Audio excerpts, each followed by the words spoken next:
Hi there, I'm Dan Martell, technology entrepreneur, investor, and creator of SaaS Academy. In this video, I'm going to share 5 key reasons you might not want to show pricing on your website.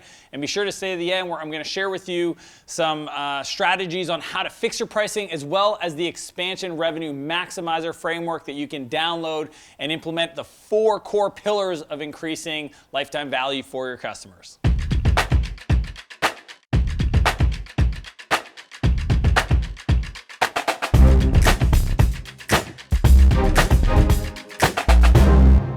Maybe you are frustrated because you have people using your product today that is a big company paying you peanuts, or you have folks in a trial that are part of a Fortune 2000 company and you haven't even talked to them yet. You know if you did that you'd actually be able to accelerate the sales process. What I want to share with you, and I've learned from a lot of incredible folks like Jason Lemkin at SaaStr and the folks at HubSpot and many others in the SaaS pricing world, why in the early days specifically it might make sense to not show your pricing so that you have more flexibility, more opportunities to learn, and then finally design your packages to something that's repeatable, scalable once that's figured out. Now, I learned this by accident when I was building my company, Spheric Technologies. I was 24 when I started. I was selling to Fortune 500 companies. And I think like most entrepreneurs, we don't understand how to price on value. We don't understand how sales cycle at enterprise level works. We don't understand cash flow or receivables or the difference between getting a check in the mail versus a wire transfer as a payment, et cetera, et cetera. So it was through that process I built a multi-million-dollar company at a young age that I understood the value of, I didn't even call myself the CEO, I was the director of e-business. That gave me the ability to negotiate, and not having my pricing public meant that depending on the volume of customers we were dealing with at that time, I could put the price up. Or if I knew the company had certain needs, it was going to require some custom development, I could change the structure of the deal. Or, even in a situation with Procter & Gamble, I was able to negotiate where they invested for us to build a bunch of custom integrations that we retained as IP.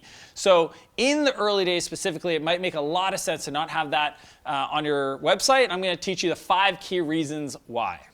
1, deals will get more complex as you grow. As you start off, you probably went through this where you undervalue the product that you've built. And over time, as your customer typically starts, mid-market or small biz, you move up market, the complexity of the sales cycle, of the conversation, the amount of people required to close a deal is crazy. And you don't know that in the early days. So the last thing you want to do is have somebody come to your website and peg you to some public pricing structure that you didn't get a chance to really truly evaluate. How does this scale to 60,000 employees? I have a coaching client right now. They're a freemium solution, and all of a sudden a Fortune 500 company came into their sales pipeline and they want to deploy to a POC, a proof of concept. So on the surface, it looks like a similar type deployment. But if that goes good, then they want to negotiate the 60,000 other employees in their company using this product. So all of a sudden, there's a level of customer service, et cetera, that from a sales complexity point of view goes through the roof that's never factored in regards to the gross margins of that sales process that needs to be considered as you have those bigger accounts that come your way. 2, discounting becomes difficult. At the higher level of the enterprise, and I'm not a big fan of discounting, but to get the deal, you might have to do it. The champion, if you just think about this, the champion that's helping you push the deal through the organization is going to want a discount. They want to tell other people that they were able to get something that other organizations like them might not have gotten in regards to pricing. So that's one, but then it goes to procurement. Now, you may not realize this, but procurement actually gets their bonus based on how much money they save and their ability to negotiate. So all of a sudden now you have 2 stakeholders that need to get a discount. And if the pricing is public, it doesn't allow you to play with that and tweak it and say, normally we would do this, but here's what we're going to do now. So, at a high level, when it just comes to discounting, that might get difficult for you to do and keep your gross margin. Number 3, a big deal is sold differently than a small deal. Just think about the difference in somebody spending $800,000 versus $100,000. Those are 2 different decisions, different flows. If it's a $800,000 deal, all of a sudden there's core business functions involved, there's prototypes, there's demos, there's proof of concept. They're totally different. You can get somebody to come in and buy something sight unseen, configured, free trial, demo, etc. But the complexity changes and they're just totally different. So you want to give yourself the freedom to be able to change that structure. Number 4, enterprises just want to buy. You may not realize this today, but when you start selling to the big companies, they actually care way less about price because they kind of know ballpark it's going to be X amount of money. They care more about deployment, speed, quality, integrations, the ability of your team to be able to come in and deploy the technology quickly, to work with the different stakeholders in the organization. And then what's crazy is that pricing just becomes a feature of the complete deal and the solution. So, at the end of, the enterprise just wants to pull out their credit card and pay if all these other things that have nothing to do with price that are more featured in their mind work out. So you want to give yourself that flexibility to really just focus on what their needs are and disconnect that from the price.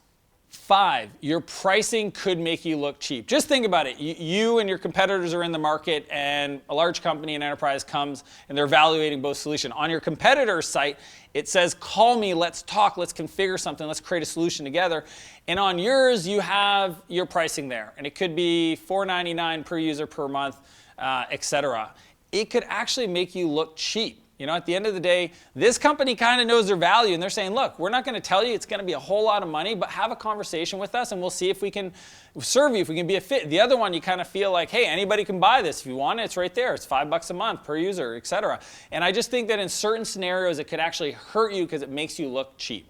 So quick recaps. 1, deals will get more complex as you grow. 2, discounting will become difficult. 3, an $800K deal is sold totally different than a $100K deal.